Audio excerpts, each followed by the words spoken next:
120 órán, azaz 5 napon keresztül nem ettem semmit, és csak vizet, fekete kávét és naturteát ittam.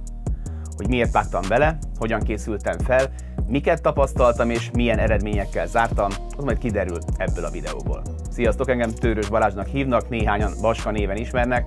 Van egy másik csatornám, ahol alapvetően kosárlabdával foglalkozom, de egy csomó más dolog is érdekel, ezért régóta terveztem, hogy indítok egy másikat. Ahová minden olyan tartalom kerül majd, ami nem NBA és sport. Életmód, produktivitás, film, sorozat, zene, esetleg közélet. Úgyhogy ha gondolod, hagyj egy bátorító kommentet, vagy éppen kritikát, és persze iratkozz fel, ha tetszett a tartalom. Kezdjük is rögtön azzal, hogy miért döntöttem úgy, hogy belevágok egy 5 napos böjtbe. Az van, hogy nekem mindig is gondom volt a kajálással, valószínűleg vannak ennek ilyen lelki, eredetű dolgai is a háttérben. Édesanyám szeretett nyelve az étel volt, de nem akarom ráfogni, mert rengeteget tettem azért, hogy elhízzak. Kajával jutalmaztam magamat a jó napokon, és vigasztaltam magamat a rosszakon, és egyszerűen nem ismertem mértéket, imádtam telihassal lefeküdni, aludni, rengeteg egy ideig cukros üdítőt ittam, aztán már édesítőszereset, szóval azért messze voltam a mintagyerektől.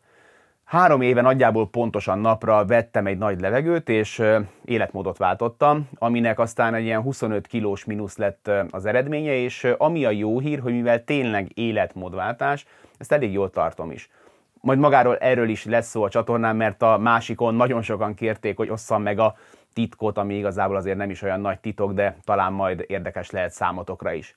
Az elmúlt 2-3 hónapban azért visszajött egy-két rossz szokás, néhány kiló társaságában, szóval éreztem, hogy kellene valamit csinálni, ami úgy újra irányban rak. Az időablakos étkezés 3 éve nálam mindennapos volt, és nagyon jókat olvastam a több napos böjt jótékony élettani hatásairól, és ki is tűztem magamnak, hogy majd egyszer én is tolok egyet, 2-3-4 naposat, nem tudom, de a tervet elsodorta az élet. De szerencsére ismerem Puskás Artúrt, kosaras és egyébként egy állat, és lassan 50 évesen szerintem jobb formában van, mint bármikor aktív játékos korában, és nála láttam Instagramon, hogy csinált egy 3 napos böjtöt. És ráírtam, és megosztottam vele azt a doksit, amit én még korábban lementettem a böjtnek az élettani hatásairól, és hogy 5 napot miért érdemes megtolni, és mondta, hogy ő erre készül egy ilyen 5 naposra. És mondom, basszus, akkor ebben most becsatlakozom én is. Szóval az elhatározás megvolt, de hát hogyan készültem fel? Nagyon fontos leszögezni, hogy nem vagyok dietetikus, nem vagyok táplálkozástani szakember. Sokat olvasok a témáról, és ismerem a testemnek a határait. Nem tudom, például 2023 őszétől 24 végéig, több mint 400 napig kitaláltam, és egyáltalán nem ettem édességet. Rengetegszer toltam egynapos böjtöket, tehát hogy nagyjából képben vagyok azzal, hogy mit bírok, mit nem. De nagyon fontos, hogy semmiképpen se kövessétek vakon, amit nálam láttok, vagy hallottok, hogyha bármilyen kockázati faktorról tudtok a saját életetekben, akkor egyeztessetek dokival, nehogy gond legyen belőle. Szóval hogyan készültem föl? Mivel egyébként is elég sok vitamint meg táplálék kiegészítőt szedek, tudtam, hogy ezzel biztos, hogy nem lesz gond. De ahogy utána olvastam, a várható ilyen kisebb szédülési rohamok, meg felmerülő görcsök miatt vettem extra magnéziumot, tripla magnéziumot, mindenféle magnézium van benne, valamint vettem extra káliumot, és ezen kívül úgy készültem, hogy az utolsó napokban, egyébként Belgrádban töltöttem azt a hétvégét, ott már próbáltam normálisan enni, nem tudod így feltankolni, meg nem fogok 5 napig enni, akkor gyorsan nem megeszek 2 kiló, 4 kilót, hanem tényleg próbáltam visszafogottan zabálni. Szóval miután felkészültem és felvérteztem testemet, lelkemet, elindult a stopper a 120 órával, vagyis az 5 nappal. Hogy mit tapasztaltam, nyilván egy nálam hatásvadászabb videós ezt ennél sokkal jobban el tudná adni, különböző becsekkolásokkal, felirattal, harmadik nap, 72 óra, és egy zilált arccal, azt nem mondom, hogy kócos hajjal, becsekkolok, hogy a srácok, ez nagyon nehéz, nagyon rosszul vagyok. De hogy nincs hősiesség, meg nincsen dráma, nem volt szenzáció. Kezdjük a nyilvánvalóval, illetve annak a cáfolatával. Ennek a kihívásnak az én esetemben a legkisebb része volt a konkrét éhség. Van egy ilyen ürességérzés, de egyáltalán nem zavaró, tök megszokható, nem ilyen marcangoló, ne azt képzeljétek el, hogy 5 napon keresztül állandóan korog a gyomrod, és állandóan csak arra tudsz gondolni, hogy mit tegyél. Az első nap után igazából belerázódsz. Amit tök érdekes, az utolsó nap, tehát pénteken, vasárnap este kezdtem, és pénteken vacsoráztam legközelebb, amikor tudtam, hogy már csak pár óra, és enni fogok, na akkor már sokat járt ezen az eszem, hogy akkor tudtam, hogy nem itthon fogok enni, és akkor hova menjek, ugye nagyon lassan kell visszaszoktatni a gyomrodat a kajálásra, egy levessel kell kezdeni, aznap már nagyon nem is enni, aztán másnap is csak, tehát hogy nem szabad az, hogy rögtön zabálsz, mert az beláthatatlan következményekkel járhat. Az utolsó nap azért már sokat pörögtem ezen, de addig az éhség az egyáltalán nem volt problémás. Az energiaszint az viszont gyakorlatilag végig ilyen szuper magasan volt. Nem voltam hiperaktív, elvittem a kutyámat, van egy angol bulldogom, Bezilnek hívják, sétálni, az ilyen napi, nem tudom, 1,5 kilométer, de a negyedik nap elmentem egy kosárlabda dobó edzésre, nem tudom, elégettem ott egy ilyen 400-500 kalóriát. Ott az elején picit azért remegett a lábam, de aztán leültem, szusszantam, és igazából nem volt gond. Hogy milyen teljesítményre képes ilyen állapotban az ember, Tomi azt mondta nekem, hogy szerinte soha többet ne egyek, mert rég nem látott jó formában dobtam, de összekaptam magamat. Aztán szerdán például egy konferencián adtam elő, és ilyen szuper jó energiákkal egyáltalán nem lehetett érezni, hogy akkor már nem ettem, nem tudom, 3 napja. Volt olyan munkanapom, amikor felkeltem 7-kor, fél 8-kor leültem a gép elé, 11-kor elvittem a kutyát sétálni, aludtam egy órát, és este 11-kor álltam fel, és végig képben voltam, pörögtem, toltam. Tehát, hogy nem voltam aktív túlságosan, de nem is volt problémám, viszont mondjuk Artúr ilyen napi 7-8 ezer lépéseket tolt, meg saját testsúlyos edzéseket csinált egész héten. Tehát nem arról van szó, hogy egy ilyen törékeny zombi lesz belőled ez alatt az 5 nap alatt. A második nap, hogy mondjak ilyen rosszat is, kicsit húzott a fejem, voltak kisebb görcseim, ezen segített a kálium, meg a magnézium, és ami ilyen visszatérő ügy volt mind a kettőnknél, hogy elkezdtünk fázni, ami a hormonszintek változása miatt normális, de egy ilyen kicsit ilyen fázósabb, meg ilyen végtag kihűléses jelenségek voltak már ugye a második, harmadik naptól. Ami az egyik ilyen visszatartó dolog lehet szerintem sokak számára, hogyha van valamilyen refluxuk, az a savazás. Én erre nem igazán vagyok hajlamos, előfordul. A harmadik este, szerda este enyhén, tényleg nagyon picit savaztam, de aztán elmúlt. És alapvetően nagyokat aludtam, az utolsó nap itt is kivétel volt, ott annyira pörgött már a ketózis, hogy egyszerűen nem tudott elfáradni az agyam, és se az elalvás nem ment könnyen, se aztán az éjszakám nem volt túlságosan nyugodt, szóval tök érdekes módon nem a kezdés meg a közepen, hanem amikor már láttam a végét, akkor jöttek ilyen nehézségek, de hát akkor már az ember tudta, hogy végig fogja tolni.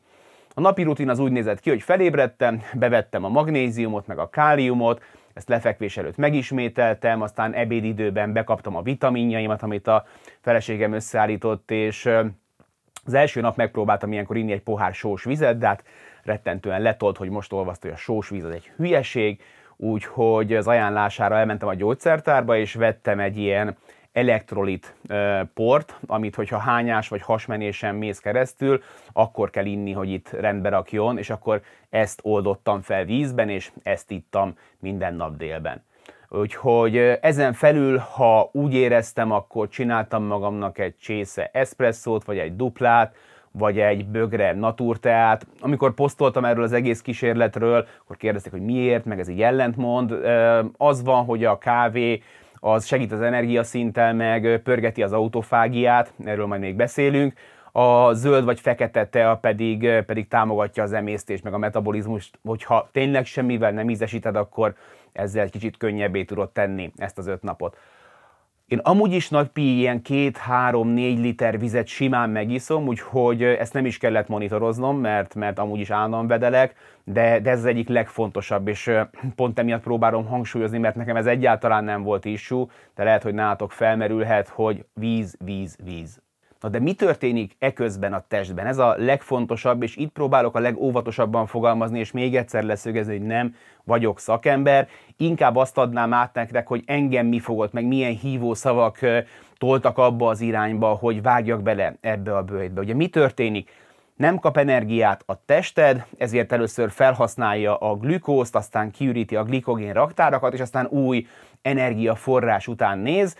egyrészt elkezd zsírt égetni, hát másrészt neki megy az izmoknak is, de ami nagyon fontos, hogy beindul a ketózis, illetve az autofágia. Az autofágia szerintem az egyik legcsodálatosabb dolog, ami történt az emberi szervezetben. Az egész jelenség így néhány éve került középpontba, akik ezt kvázi felfedezték, hogy jól tudom, Nobel-díjat is kaptak érte, és én úgy szoktam mesélni, és nem mondom, hogy ez 100%-ig helyes, hogy amikor látja a test, hogy nem kap energiát, akkor elkezdi a saját sejtjeit felzabálni, de hogy van bent egy mini Darwin, és ő eldönti, hogy kik a leggyengébb sejtek, akiket utána kvázi a vágóhídra küld, amiknek vannak, nem tudom, sérült elemei, nem jó a fehérjeláncolat, esetleg beteg. Tehát az a lényeg, hogy nem válogatás nélkül kvázi sorvasztja a testet a koplalás, hanem az autofágiának köszönhetően kvázi megújul a sejtkészleted, és kifújja a rosszat, és beszívja és megtermeli a jót. Tehát, hogyha akár csak egy ilyen 16-8-as időablakos kajárást is csinálunk, akkor is lesz néhány perc, 1 óra, amikor a szervezetünk ebből a forrásból táplálkozik, ami azt jelenti, hogy egy folyamatosan megújult sejtkészlettel egy csomó káros betegséget meg tudunk előzni, hogyha engedjük a testet, hogy beinduljon az autofágia. Emlékezzetek vissza, hogy régebben volt az együnk napi 5-ször keveset diéta, hogy be se tud indulni a zsírégetés, akkor hogyan kezdjünk el fogyni, szóval ezek ilyen fura dolgok. Autofágia 1. Növekszik, többszörösére nő, ahogy megyünk előre az időben, növekedési hormontermelés. Csökken a gyulladások szintje. Ami nagyon fontos, hogy az agyi eredetű növekedési faktor nyomán egy olyan fehérje termelődése indul be, ami egyrészt gátolja a már meglévő agysejteknek a pusztulását, másrészt még újak is születnek így 47 évesen, és ez elég jó hatással van mind az Alzheimer megelőzésére, mind a Parkinson-kornak az esély kialakulásának az esélyének a csökkentésére. Újraindul az immunrendszer, az emésztőrendszer, az őssejttermelés, a DNS kvázi rizetelődik ebben az időszakban, a mikrobióm, minden gyakorlatilag a testedben újraindul és kicserélődik ebben a 120 órában, és ez a 120 óra nem a vége, tovább is lehet csinálni, és tovább is lehet bírni, de azt mutatják azok a kutatások, amiket én olvastam, hogy valahol így a határhasznosság itt a 120 óránál tart, utána már elkezdenek csökkenni a pozitívumok, és egyre inkább már elkezdi a saját értékes részeit felzabálni a szervezet, hogy energiához jusson, úgyhogy én 5 napnál többet nem hiszem, hogy be fogok vállalni, de 5 napot még szerintem tuti. Beszéljünk a konkrét eredményekről. Nagyon érdekes trip volt. Kezdjük azzal, hogy mi történik az embernek a fejében, meg a tudatában, meg az önbecsülésében. Szóval van egy haszna, van egy építő ereje, ad egy elég jó tartást, hogy ezt meg tudtad csinálni. Ráálltam a mérlegre a végén, ilyen 6-7 kilóval mutatott kevesebbet, mint hétfő reggel, de ez nyilván csalóka, mert ugye teljesen kiürültek a belek. Ami így megmaradt utána, az nagyjából ilyen 4-5 kiló, az övön, amivel küzdöttem, lyuk, az most cson nélkül becsúszik, szóval ezért látszik ennek az eredménye fogyásban is, de azért szögezzük le, hogy ebben nekem most volt masszívan izombukta is. Ami jó hír még, hogy sikerült a rossz szokásokat vagy részben, vagy teljes egészében elengedni, rezetelni vissza, kaptam saját magamat, amikor a legelszántabb vagyok azzal kapcsolatban, hogy próbálják meg egészségesen élni.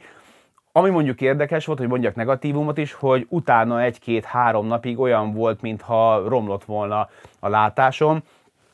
Most nincs itt, van olvasó szemüvegem, de ez az éjjeli szekrényen van állandóan, és csak és kizárólag lefekvés előtt szoktam feltenni, mert akkor jót tesz olvasáshoz. Na ott ilyen zsinort kellett ráakasztanom, és a nyakamba lógott itthon, mert hogy sokkal többet volt rá szükségem. Milyen tanulságokat vontam le ebből az egész kalandból?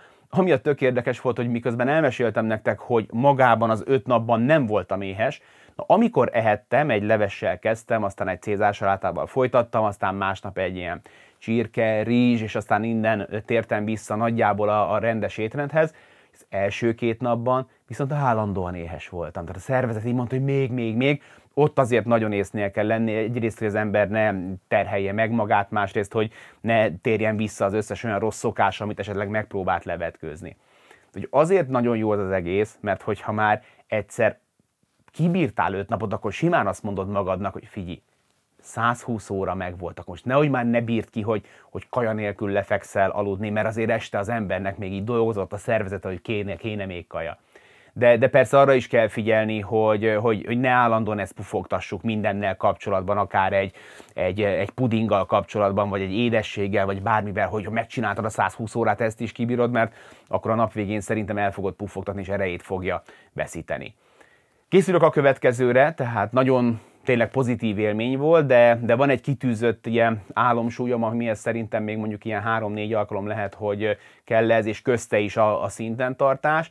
Április elején fogjuk tartani, azt hiszem április 7-én kezdődő héttel, de akkor már az a terv, hogy én is beszállok Artúr mellé, és sokkal több mozgással, meg közös edzésekkel fogjuk majd tolni. Ha szeretnél esetleg csatlakozni és együtt böjtölni, akkor jelezd kommentben, csinálok majd egy Instagram csoportot, ha úgy alakul, ahol együtt tudjuk majd tartani egymásban a lelket. Ezt csináltuk egyébként Artúrral is WhatsAppon, de az az igazság, hogy igazából nem volt szükség a lélek tartására, mert tökösek voltunk mind a ketten, és mentük, és toltunk. Szóval így néznek ki majd a tartalmak ezen a csatornán, ahogy mondtam, lesz majd produktivitás, telefonfüggőség, hogyan csökkentsd a halogatást az életedben, és ezen keresztül egy picit majd megismered talán az én sztorimat is már, ha érdekel. Írj egy kommentben, hogy tetszett ez az anyag, és iratkozz fel, hogyha izgalmasnak találod az ilyen típusú tartalmakat. Én Baska voltam, sziasztok!